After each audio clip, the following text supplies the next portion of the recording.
আসসালামু আলাইকুম, শুভ সকাল। সীতাকুণ্ড থেকে আমাদের সবারই দুইজনে দইরা উড়াইতেছে। এইখান থেকে পুরো সীতাকুণ্ড শহরটা দেখা যায়। বাংলাদেশের ভ্রমণ প্রেমীদের কাছে সীতাকুণ্ড এমন একটি নাম যেটা আলাদা করে কোনো পরিচয়ের অপেক্ষা রাখে না। চট্টগ্রাম শহরের উত্তর পাশে অবস্থিত এই জনপদে প্রকৃতি যেন তার সেরা সৌন্দর্য একসাথেই সাজিয়ে রেখেছে। পাহাড়ের রোমাঞ্চ, ঝর্ণার শীতলতা আর সমুদ্রের বিশালতা, সবকিছুর স্বাদ পাওয়া যায় মাত্র একটি দিনেই। অনেকেই মনে করেন এসব জায়গা ঘুরতে হলে অনেক সময় আর অনেক বাজেট লাগে, কিন্তু সত্যি বলতে সঠিক পরিকল্পনা থাকলে খুব অল্প খরচেই একদিনে সীতাকুণ্ডের বেশ কয়েকটি দর্শনীয় স্থান ঘুরে দেখা সম্ভব। আজকের ভিডিওতে আমরা ঠিক সেটাই করে দেখাবো। ঢাকা থেকে রাতের ট্রেনে যাত্রা, তারপর একে একে চন্দ্রনাথ পাহাড়, সুপ্তধারা ঝর্ণা, আর দিনের শেষ বিকেলটা কাটাবো বাঁশবাড়িয়া সমুদ্র সৈকতে। পুরো ট্যুরে কোথায় কত খরচ হয়েছে, কিভাবে ঘুরেছি, কি কি বিষয় মাথায় রাখবেন, সবকিছু থাকছে এই ভিডিওতে। তাহলে আর দেরি নয়, চলুন শুরু করা যাক আজকের সীতাকুণ্ড ভ্রমণ গল্প।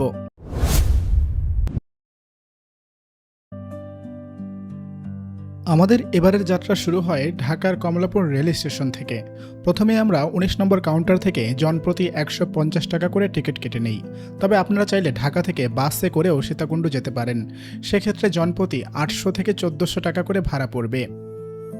আমরা কিন্তু কমলাপুর এসে আমাদের যে টিকিট সেটা কিন্তু কেটে ফেলেছি। জন প্রতি ১৫০ টাকা করে টিকিটের খরচ পড়েছে। আমার হাতে ৬টি টিকিট আছে, কারণ আমরা ৬ জন যাচ্ছি।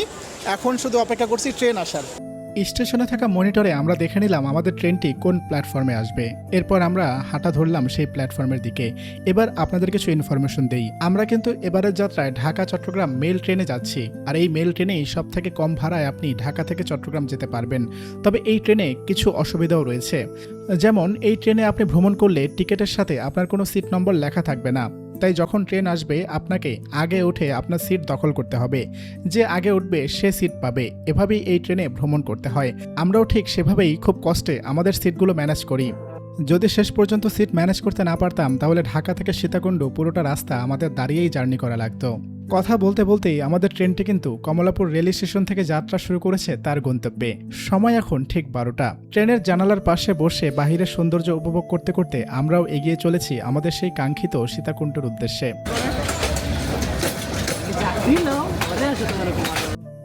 রাতের দৃশ্য উপভোগ করতে করতে কখন যে চোখটা লেগে গিয়েছে খেয়ালই করিনি। যখন ঘুম ভাঙলো তখনই দেখতে পেলাম সকালের আলো ফুটে উঠেছে। ট্রেনের জানালা দিয়ে বাহিরে তাকিয়েই মনটা আনন্দে নেচে উঠল। মনে হলো এই তো আর কিছুক্ষণ, তারপরে আমরা পৌঁছে যাব আমাদের সেই কাঙ্ক্ষিত গন্তব্যে। ঘুরে দেখব পাহাড়, ঝর্ণা, সমুদ্র। এটা ভাবতেই মনটা কেমন আনন্দে নাচতে লাগলো। আসসালামু আলাইকুম, সীতাকুণ্ড থেকে শুভ সকাল।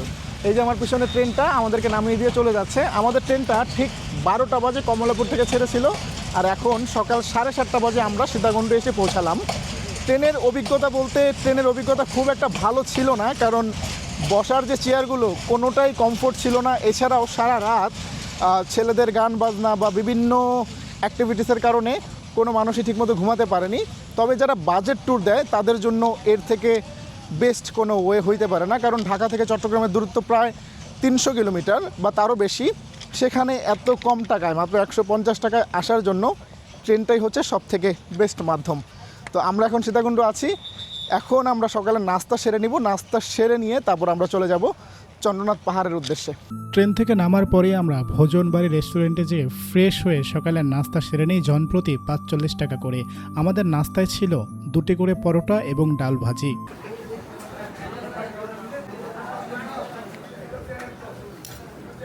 সকালের নাস্তা শেষ করে আমরা জনপ্রতি ২০ টাকা ভাড়া দিয়ে চলে যাচ্ছি চন্দ্রনাথ পাহাড়ে।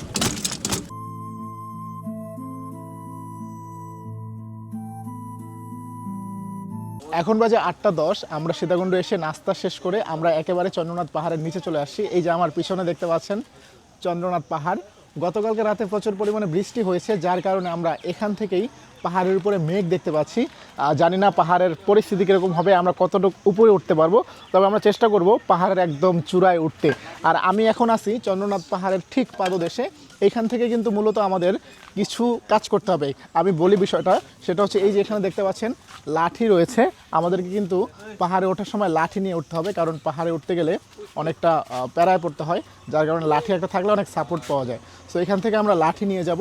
প্রত্যেকটা লাঠির জন্য আপনাকে দিতে হবে 40 টাকা করে, কিন্তু যখন আপনি পাহাড় থেকে নেমে লাঠিটা ফেরত দিবেন তখন আপনাকে 20 টাকা রিটার্ন করে দিবে, অর্থাৎ একটা লাঠি ভাড়া নিতে হবে 20 টাকা করে। আর আপনারা যদি ব্যাগ রাখতে চান বা অন্য কোনো জিনিসও রাখতে চান সেগুলো কিন্তু এখানে রাখতে পারবেন, প্রত্যেকটার জন্য 20 টাকা করে আপনাদের খরচ হবে। হাতে লাঠি এবং পায়ে অ্যাংলেট পরে আমরা পরিপূর্ণ প্রস্তুতি নিয়েই শুরু করলাম আমাদের পাহাড় যাত্রা। পাহাড়ের প্রবেশ মুখের কিছুটা দূরে আসার পরে কিন্তু আমরা একটা মন্দিরের দেখা পেলাম। তো ওই যে দেখতে পাচ্ছেন নিচে মন্দির রয়েছে, আর আমার পিছনে এই যে উপরে হচ্ছে মন্দিরের গেট। এই যে আমার ফ্রেন্ড তো যারা সনাতন ধর্মের তাদের হচ্ছে মূলত এই মন্দিরটা, আপনারা ঘুরে দেখতে পারেন। তো আমরা এখানে যাব না, জাস্ট সিম্পল সিঁড়ি দিয়ে নেমে চলে যেতে পারেন, কিন্তু আমরা যাচ্ছি না, আমরা আবারও পাহাড়ে ওঠার উদ্দেশ্যে এগিয়ে চলব। আমরা এখন আছি একদম চন্দ্রনাথ পাহাড়ে ওঠার যে মেন গেট আছে সেই মেন গেটের সামনে। যে আমার সামনে যে মেন গেটটা দেখতে পাচ্ছেন, মূল গেট দিয়ে প্রবেশ করলেই কিন্তু এরকম দুইটা রাস্তা দেখা যায়, একটা হচ্ছে বাম পাশের রাস্তা আর একটা হচ্ছে এই যে গেটের রাস্তা। গেট দিয়ে তারা যায় যারা হচ্ছে মন্দিরে প্রবেশ করে বা মন্দির ভিজিটে আসে, আর যারা ট্যুরিস্ট আছে তারা বাম পথে যায়। বাম পথে পাহাড়ে ওঠাটা একটু সহজ, তো আমরা আজকে বাম পথেই যাব। মাত্র গেট দিয়ে প্রবেশ করলাম, এখনই আমার বন্ধুদের অবস্থা খুবই টায়ার্ড। জানি না ওরা শেষ পর্যন্ত উঠতে পারবে কিনা, তবে আমরা চেষ্টা চালিয়ে যাচ্ছি। এই আকাশ ভাই কি অবস্থা? ভাই মাত্র শুরু করলাম। পাহাড়ে ওঠার সময় রাস্তার পাশে আপনারা এরকম অনেক দোকান দেখতে পারবেন, যেখান থেকে আপনারা পানি এবং বিভিন্ন ফলের ভর্তা খেতে পারবেন। মাশাআল্লাহ, সৃষ্টিকর্তার সৃষ্টি কত সুন্দর, এখানে আসলেই বোঝা যায়। আমরা মাত্র উঠতেছি পাহাড়ে, হয়তো 20% উঠেছি।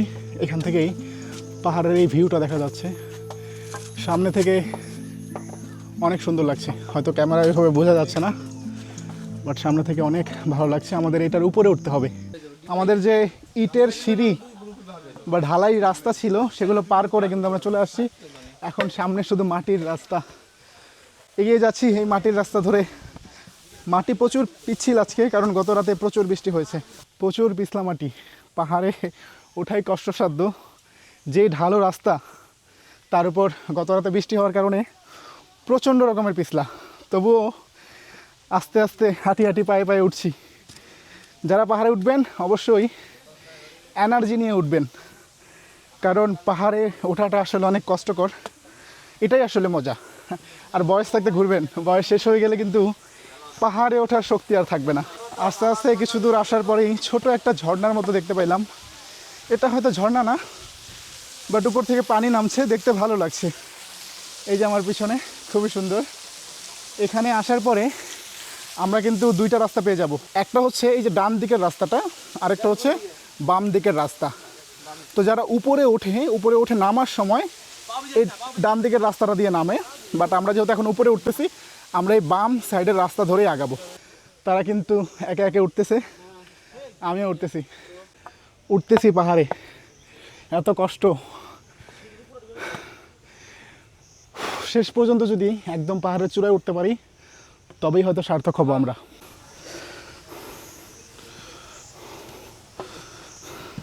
অর্ধেক উঠতে পারি নাই, তবে 40% আমরা উঠেছি। উঠে আমরা হচ্ছে এখান থেকে আকাশ ভাই খুবই ক্লান্ত, এই যে আমাদের জিম করা বডি ক্লান্ত হয়ে টি শার্ট খুলে ফেলেছে গরমের কারণে।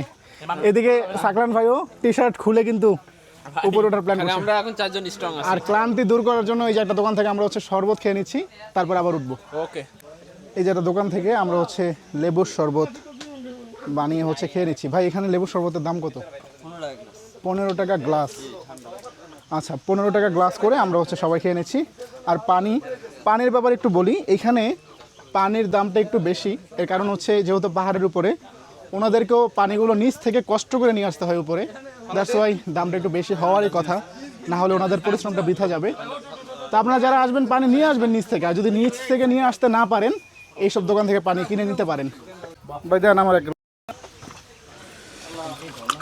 বিশাল লম্বা সিঁড়ি, সবাই উঠতেছে, আমরাও উঠেছে। এই সাকলান ভাই ধরে ধরে ধরে উঠতেছেন কেন, ভয় পাচ্ছেন নাকি? উঠেন উঠেন। খুবই খাড়া রাস্তা, সিঁড়ি, আর সিঁড়িগুলো খুব পিছলা। আমরা উঠতেছি উপরের দিকে, এত খাড়া সিঁড়ি যেটা আসলে বলার মতো না। এই ইয়াং বয়সেও বুড়ো মানুষের মতো লাঠিতে ভর দিয়ে দিয়ে ওঠা লাগতেছে। কিছু সিঁড়ি হইলে কি হবে ভাই, এত খাড়া, ভয় ধরানোর মতো। আমি সিঁড়িতে ধরে ধরে উঠতেছি। অর্ধেকের মতো উঠতে পেরেছি, আর এই অর্ধেক উঠেই আমাদের অবস্থা একেবারে কাহিল। এখানে আমাদের সাকলান ভাইয়ের অবস্থা, সে তো বসেই পড়েছে মাটিতে, সে যাবেই না। হ্যাঁ সাকলান ভাই চলেন, আর অল্প একটু ভাই। এই হচ্ছে অবস্থা, পাহাড় ভ্রমণ করার কত শখ, পাহাড়ে উঠলেই কেবল বোঝা যায়। এই যে শুয়ে পড়েছে আকাশ ভাই, কেমন লাগতেছে? এর থেকে আরো 3 গুণ উঠতে এই যে আসল পুরুষ, আসল পুরুষ। কি অবস্থা বন্ধু? আরে এই তো সবে শুরু, এরকম চলো না 2-3 বার উঠতে পারো না একদিন, এরকম রেকর্ড আছে। এক দূর উঠে মোটামুটি আমরা যেটা বুঝতে পারতেছি, এনার্জি আসলে সবারই শেষ, কিন্তু একজন যেহেতু স্যারেন্ডার করছে, তাই ওনার উপর দিয়ে সবাই চালায় নিচ্ছে, যে সবার এনার্জি আছে কিন্তু ওনার জন্যই বসে আছে। কিন্তু সত্যি হইল যে সবার এনার্জি শেষ, সবাই এখানে রেস্ট করতেছে। উঠতে উঠতে এমন একটা জায়গায় এসে দাঁড়াইছি, এইখান থেকে যে ভিউটা পাহাড়ের আমি দেখাই আপনাদের। এখান থেকে মাশাআল্লাহ ভিউটা দেখেন, পুরা হৃদয় জুড়ানো। এখানে সীতাকুণ্ড শহর দেখা যাচ্ছে, এত সুন্দর ভিউ এই পাহাড়ের উপর থেকে। এখনও পুরো পাহাড় উঠতে পারে নাই, কেবল অর্ধেকটা উঠেছি। এখান থেকে এত সুন্দর ভিউ পাওয়া যাচ্ছে, জানি না উপরে উঠলে আরও কত সুন্দর দেখা যায়। অনেকক্ষণ ট্রেকিং করার পরে আমরা ফাইনালি প্রথম যে মন্দিরটা আছে, এই মন্দির পর্যন্ত আসতে পেরেছি।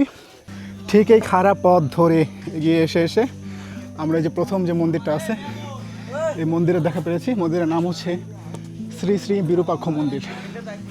তো এখানে এসে আমরা দাঁড়ালাম। এখান থেকে কিন্তু সুন্দর একটা ভিউ দেখা যায়। তুই নিয়ন্ত্রণ করো, দুজন যাবে না। এই যে জোস ভিউ, মেঘ দেখা যাচ্ছে প্রচণ্ড, মনে হচ্ছে মেঘগুলো আমাদের নিচে।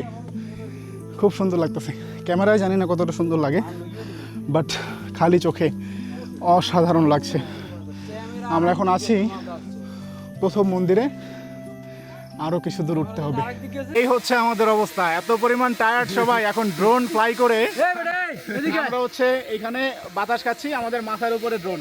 এই যে ড্রোন, আমরা এখানে বাতাস খাচ্ছি, এত পরিমাণ টায়ার্ড সবাই।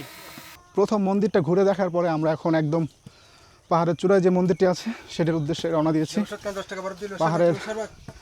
পাহাড়ের ঢাল দিয়ে হাঁটতেছি। এখানে অনেক দোকান আছে যেখানে লেবু শরবত, পেয়ারা ভর্তা, এরকম অনেক টাইপের শরবত ভর্তা পাবেন, তবে দামগুলো জেনে নেবেন।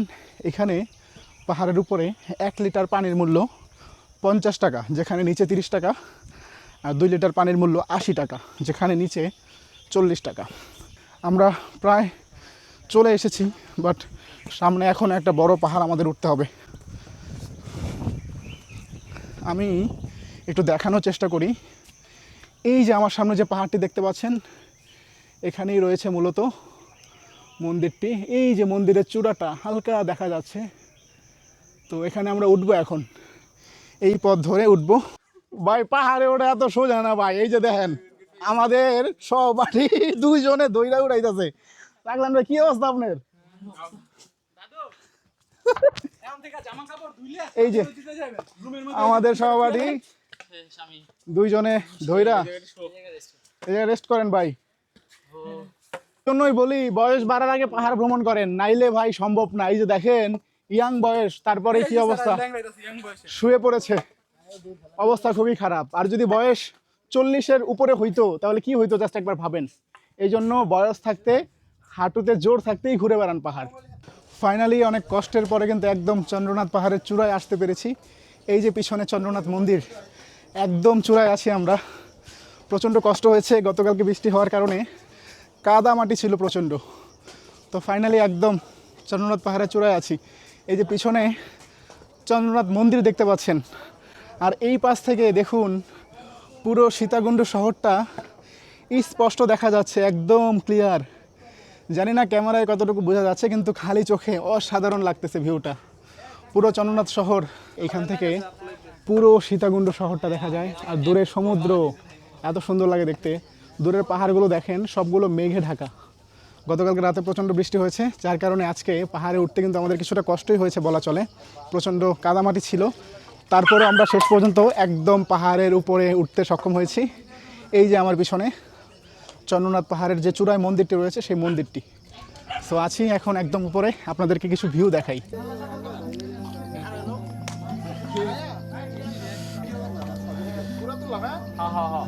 পাহাড়ে ওঠার সময় যে প্রথম মন্দিরটা, সেটাও কিন্তু এখান থেকে দেখা যাচ্ছে। এই যে দেখতে পাচ্ছেন, আর তার পাশেই নিচে সীতাকুণ্ড শহর। আর আমরা এখন অবস্থান করছি একদম চন্দ্রনাথ পাহাড়ের চূড়ায়। এখান থেকে জাস্ট ভিউটা দেখেন, আমার পিছনে মন্দির আর এই সাইডে একের পর এক পাহাড়, কিন্তু প্রত্যেকটা পাহাড় মেঘে ঢাকা, মনে হচ্ছে মেঘগুলো আমাদের নিচে, আমরা তার উপরে। এত সুন্দর লাগছে ভিউটা, যেটা আসলে বলে বোঝানোর মতো না। এখানে আসলেই কেবল খালি চোখে দেখলেই উপভোগ করতে পারবেন এই সুন্দর ভিউ।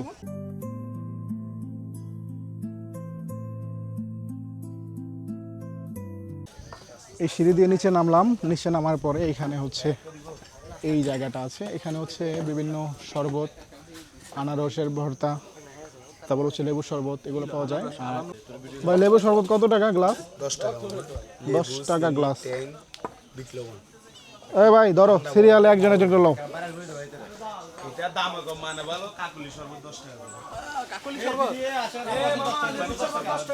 শরবত কেমন?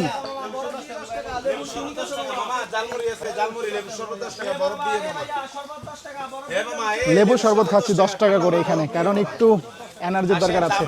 10 টাকা গ্লাস লেবু শরবত। এই সিঁড়ি দিয়ে আমরা হচ্ছে চন্দ্রনাথ পাহাড়ের উপর থেকে নিচে নামলাম। এখন যদি নিচে যাওয়ার রাস্তা আপনারা খুঁজেন, তাহলে এই যে এই পাশে একটা সিঁড়ি রয়েছে, এই সিঁড়ি ধরে নিচে নামলেই একদম আবার যেই পথ থেকে আমরা উঠেছি সেই পথে ফেরত যাওয়া যাবে, কিন্তু আমরা ওইদিকে যাব না। আমরা যেটা করব, এইখান থেকে এই যে পিছনের দিকে একটা রাস্তা চলে গেছে, এই রাস্তা ধরে আমরা চলে যাবো ইকো পার্কে। আর সেখান থেকে আমরা সহস্রধারা, সপ্তধারা ঝর্ণা দেখব। এইখানে মূলত সিএনজি পাওয়া যায়, যারা উপরে উঠে টায়ার্ড হয়ে যায় তারা চাইলে এখান থেকে সিএনজিতে করেও কিন্তু সপ্তধারা, সহস্রধারা ঝর্ণায় যেতে পারে। কিন্তু এখানে দেখুন রাস্তার কাজ চলছে, যার কারণে এখন সিএনজি চলাচল অর্থাৎ গাড়ি চলাচল বন্ধ আছে, সুতরাং আমাদের পায়ে হেঁটেই যেতে হবে। এখান থেকে 3 কিলোমিটার সামনে গেলে আমরা পেয়ে যাব সহস্রধারা ঝর্ণার দেখা। তারপরে আরও 2 কিলোমিটার সামনে গেলে আমরা পাবো সুপ্তধারা ঝর্ণা দেখা। তবে এতটা সোজা নয়, কারণ সহস্রধারা ঝর্ণার গেট দেখার পরে আমাদেরকে 483টা সিঁড়ি নামতে হবে, তারপরে আমরা ঝর্ণা দেখা পাবো। এবং সহস্রধারা ঝর্ণা থেকে সুপ্তধারা ঝর্ণায় যেতে আমাদের 25 মিনিটেরও বেশি ট্র্যাক করতে হবে, তারপরে আমরা সুপ্তধারা ঝর্ণা দেখা পাবো। এই যে এই রাস্তা ধরে আমরা যাব, এটা আসলে পাহাড়ি রাস্তা নয়, এটা হচ্ছে একটা সুন্দর রাস্তা, যেটা দিয়ে যেতে খুব একটা পরিশ্রম আমাদের হবে না। সো এই পথ ধরে আমরা নামছি সহস্রধারা ঝর্ণার উদ্দেশ্যে। একদম এক রাস্তা, এখানে আপনাকে কোনো রকম রাস্তা খুঁজে বের করে নিতে হবে না, আপনি শুধু এই একটা পথ ধরেই হেঁটে যাবেন, রাস্তায় আপনাকে নিয়ে যাবে সহস্রধারা ঝর্ণার একদম মুখে। কিছু দূর হাঁটতেই আমরা একটা ব্যানার দেখতে পারলাম, সামনে হচ্ছে বোটানিক্যাল গার্ডেন ও ইকো পার্ক, প্রবেশ ফি জনপ্রতি 50 টাকা করে। তো ইকো পার্কে প্রবেশ করে আমাদের সহস্রধারা ঝর্ণায় যেতে হবে পাহাড়ি রাস্তা দিয়ে। যে এই পাশে পাহাড়, এই পাশে হচ্ছে গিরিখাত। তো এই পাহাড়ি রাস্তা দিয়ে আমরা হচ্ছে এগিয়ে চলছি সুপ্তধারা ঝর্ণার উদ্দেশ্যে। এখানে আসলে রাস্তা একটাই, আপনার রাস্তা খুঁজে বের করতে হবে না, রাস্তাই আপনাকে খুঁজে বের করবে, আপনি শুধু সামনের দিকে এগিয়ে যাবেন।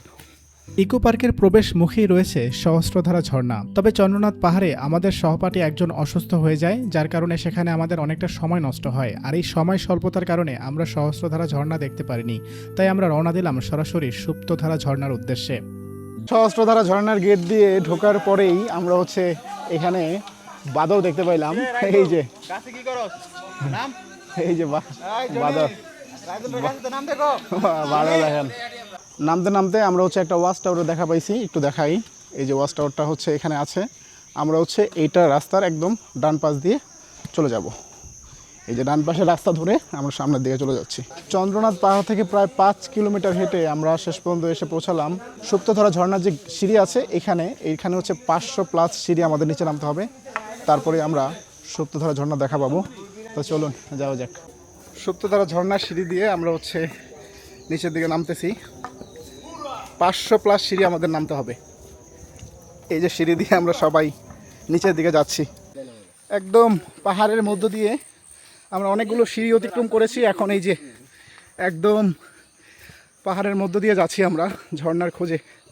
দুই সাইডে গাছ, কাদামাটির রাস্তা, এদিক দিয়ে আমরা ট্র্যাক করে ঝর্ণার কাছে যাওয়ার চেষ্টা করছি।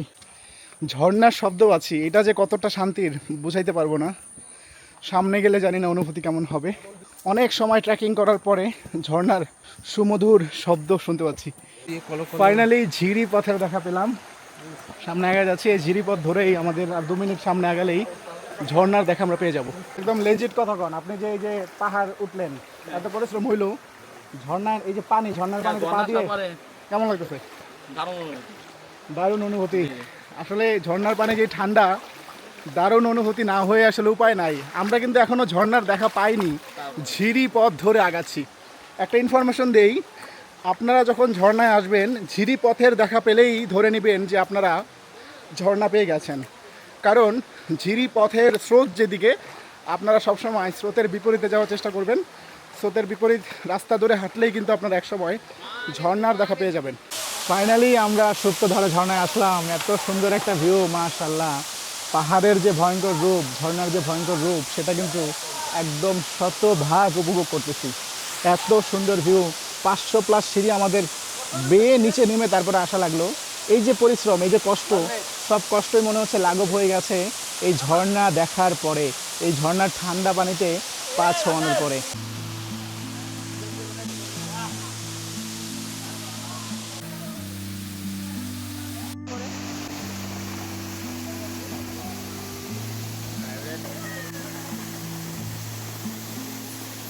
সুপ্তধারা ঝর্ণায় গোসল শেষ করে 3টা বাজে আমরা রওনা দিলাম আবারও ইকো পার্কের মেইন গেটের উদ্দেশ্যে।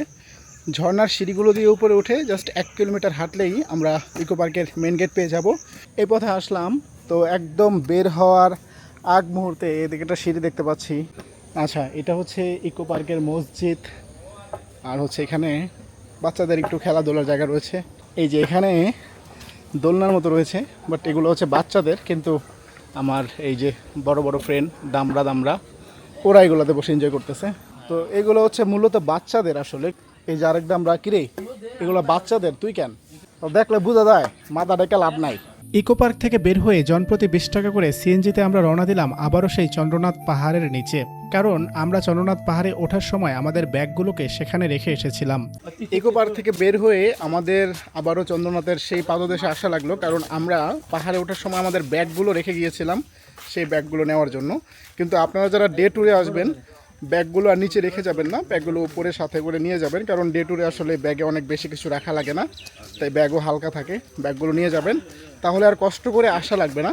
আপনারা ইকো পার্ক থেকে বের হয়ে ওইখান থেকে কোনো একটা হোটেলের প্যাকেজের খাবার খেয়ে ওইখান থেকে কিন্তু আপনারা ডিরেক্ট গুলিয়াখালী সি বিচে চলে যেতে পারবেন। কিন্তু আমরা যেহেতু ব্যাগ রেখে গিয়েছিলাম, তাই আমাদেরকে আবার আসতে হলো। এখন আমরা হচ্ছে আমাদের ব্যাগগুলো নিলাম, এখন আমরা হচ্ছে খাওয়া দাওয়া করবো।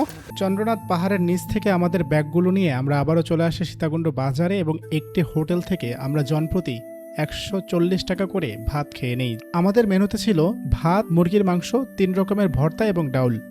দুপুরের খাওয়া দাওয়া শেষ করে আমরা সীতাকুণ্ড বাজার থেকে বাঁশবাড়িয়া সমুদ্র সৈকতের উদ্দেশ্যে একটি সিএনজি ভাড়া করি 250 টাকা দিয়ে, যেখানে আমরা ছিলাম 6 জন, আর জনপ্রতি ভাড়া পড়েছে 40 টাকা করে। যদিও আমাদের পরিকল্পনা ছিল চন্দ্রনাথ পাহাড় এবং সুপ্তধারা ঝর্ণা দেখা শেষে আমরা চলে যাব গুলিয়াখালী সি বিচে, কিন্তু শেষ মুহূর্তে আমরা এসে সিদ্ধান্ত নেই গুলিয়াখালী সি বিচ নয়, বরং আমরা যাব বাঁশবাড়িয়ার সমুদ্র সৈকতে। রাস্তার দুই পাশের সৌন্দর্য উপভোগ করতে করতে আমরা এগিয়ে চলেছি বাঁশবাড়িয়ার সমুদ্র সৈকতের উদ্দেশ্যে। আমরা এখন আছি বাঁশবাড়িয়া সমুদ্র সৈকতে। এই খাবার খেয়ে আমরা একটা সিএনজি রিজার্ভ করেছিলাম 250 টাকা দিয়ে, সেই সিএনজিতে করে আমরা চলে এসেছি বাঁশবাড়িয়া সমুদ্র সৈকতে। আমার পিছনে দেখতে পাচ্ছেন সমুদ্র, খুবই সুন্দর একটা ভিউ। এখানে বসার অনেক জায়গা রয়েছে, মানুষজন ঘুরে ঘুরে দেখতেছে। এখানে ব্লক রয়েছে, ব্লকে বসে বসে এই বিকালটা, এই পরন্ত বিকালটা সুন্দরভাবে উপভোগ করা যায় এবং আশেপাশে সমুদ্রগুলো ঘুরে দেখা যায়। এখানে মূলত একটি ফেরিঘাট রয়েছে, যে ফেরিতে করে সবসময় গাড়ি মানুষ যাতায়াত করে থাকে। তবে এখানকার আসল যে সৌন্দর্যটা সেটা হচ্ছে যে সমুদ্রের ঢেউগুলো। এখানে বসে এই যে ব্লকগুলো আমার পিছনে দেখুন, এই যে ব্লকগুলো রয়েছে, ব্লকে বসে সমুদ্রের ঢেউগুলো দেখতে কিন্তু অসাধারণ লাগে। আমি আপনাদেরকে একটু দেখানোর চেষ্টা করি।